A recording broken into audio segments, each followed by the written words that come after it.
Hey folks, welcome back to our Dice Tower preview. I'm Mark, and today we're taking a look at the Crusoe Crew. The Crusoe Crew is brought to you by Van Ryder Games. It's for 1 to 4 players, ages 7 and up, and games range around 45 minutes. Alright, so Van Ryder recently released these awesome graphic novel adventures, choose your own adventures, and these were amazing. These are standalone, and they do take basically choose your adventure to the next level because there's actually games built into each of them, and there's stats and sheets and keep track of your character and health and so forth. Well, they've taken it to the next level with the Crusoe Crew because now this is a cooperative experience as you travel through these books. And we're going to work really hard on this preview to not spoil anything. The only screens that I'm going to show you are screens that you can find on their website. So I'm gonna flip through the book just real quick to give you a quick sense of how each book is, but we're not gonna tell you much about the story other than the overview of what it does and what you'll be trying to achieve, and then give you some hints and tips and just kind of give you my general feel. In the Crusoe Crew, Robinson Crusoe has fallen ill, and it is up to his children to do the treasure hunting this week. So you play as one of these 4 characters, traveling through the different islands, searching for rubies, pearls, and statues. And based on the number of treasure you find will determine your final score. However, the game scales very well. Based on the player count will help determine what your maximum and best scores can be. Now, each book is a different character. And the way it works is that each character has its own specific abilities. So your panel that you're looking at in your book may have slightly different clues, or you might be better at solving riddles, and there will be things that happen within the book that will help you do that based again on the character that you are playing.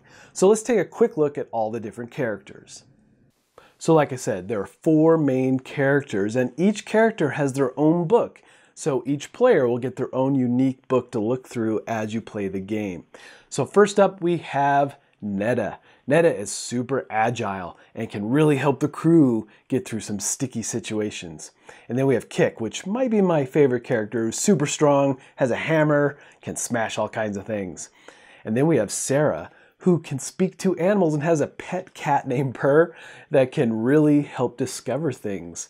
And then we have Gabby, who is the queen of puzzles, really, and can really get some extra unique insight into many of the puzzles that you'll be experiencing through these books. And really, working collectively, again, is key here. And we found that, you can mix it up and have folks each read sections, but it worked really well to have a designated narrator to help lead the crew through the books. However, it was really fun, the back and forth, and it might seem like a kid's game on the surface, but there's a lot here for even adults to enjoy. So just a little bit closer look at the map.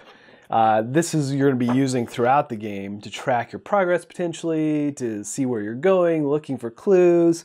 And a handy thing that I use throughout the games is a magnifying glass. I don't know if it's cheating or not, but not because I'm old, come on guys, but it's because I really like to scan over the panels and see if there's anything unique to be found there.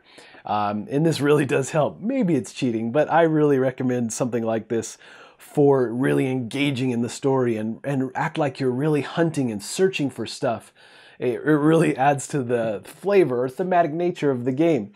And then there's ways to track everything that you're doing too. They have a panel on the back that you can just basically track your treasures that you're collecting, items you're collecting. And the thing about items is that every character can carry some stuff, but you can only carry 2 items.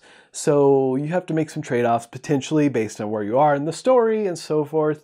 But again, having that central narrator really did help.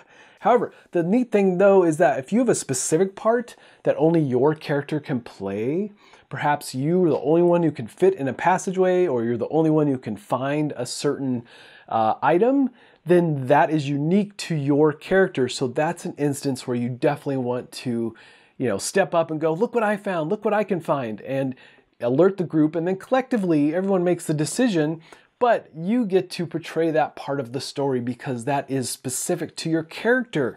So there's some really neat things there, and I am partial to choose your adventure books. I have been a fan since I was a kid, and these graphic novels add a whole new layer to the choose your adventure experience, so definitely worth checking out. Then, as you come to the end of your adventure, you'll consult the results page in the back of the book, and based on the treasure and everything that you found will dictate your final score. Now, there's lots of replayability here, based on the player count in the game, which characters are in the game, and you personally as playing as any one of the different 4 can really change up your experience. So, and the presentation here is fantastic because it comes in this hardbound box, and all the books and map are here with this magnetic clasp. I really like the presentation of it as well. So, it really does boil down to your choice, your adventure, your story. Hey folks, just a reminder once again, this has been a Dice Tower paid preview, and everything you've seen here has been in prototype form. So keep a close eye on the campaign for any changes that still may occur.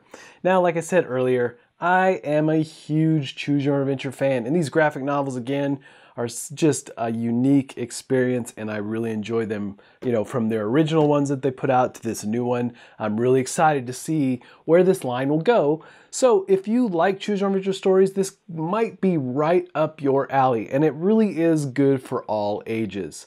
So I think that's it for me, and until next time, we'll see you at the table. Thanks so much for watching the Dice Tower videos. Find more great videos and reviews, as well as our top-rated audio podcast at Dicetower.com. You can also find other great shows at Dicetowernetwork.com. I'm Eric Summerer, and you've been watching The Dice Tower. The Dice Tower is sponsored by Cool Stuff Inc., where you can find great games for great prices. Cool stuff in stock. Check them out at CoolStuffInc.com.